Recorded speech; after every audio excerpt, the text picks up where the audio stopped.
The National Super Alliance, NASA, and Jubilee Party have clashed over the doctrine of separation of powers, with the former urging the ruling party to stop attempts to muzzle the independence of institutions.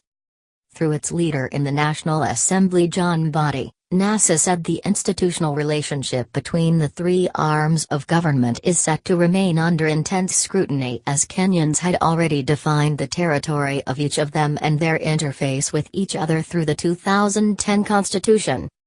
Jubilee Party must strive to promote democratic ideals with its numbers and stop the desire to erode the powers of other institutions.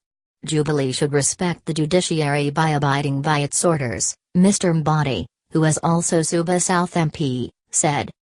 Post-election induction. The MP was speaking on the first day of the 2017 post-election induction seminar at the Pride Inn Hotel, Mombasa Monday.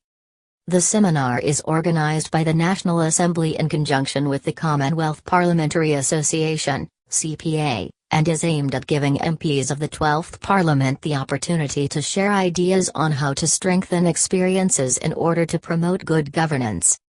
However, the leader of Majority Aden Dual accused the judiciary of encroaching on the role Parliament by issuing what he described as whimsical judgments that have undermined the authority of Parliament. The Constitution has assigned powers to each of the three arms of government to avoid overlaps. We expect the judiciary to respect the role of Parliament, he told the audience that included Deputy Chief Justice Philomena Mwilu. Parliamentary majority. In his presentation, Mr. Mbadi accused the Jubilee Party of misusing its parliamentary majority in the House and pleaded with its leadership to continuously strive to promote democratic ideals both inside and outside Parliament. However, he told the conference that the opposition was not deterred by the ruling party's decision to misuse their numbers, as it had its own tyranny of brains that have the capacity to offer the necessary checks to Jubilee's excesses. May I remind you that even with your numbers, the responsibility on you is higher, and when it comes to lawmaking, you should make a law that you can trust with your enemy, he said.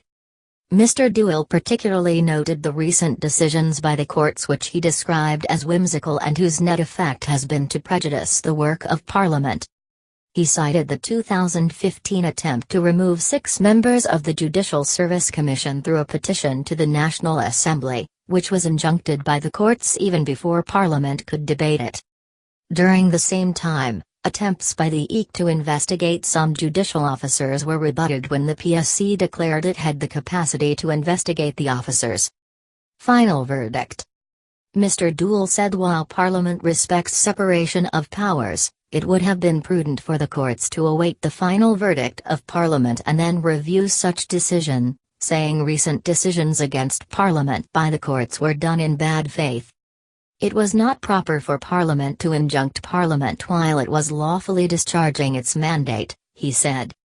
He added, do Kenyans need the permission of judiciary to file petitions in the National Assembly over the removal of some public officers? Should Parliament seek permission from judiciary before it deals with petitions brought before it?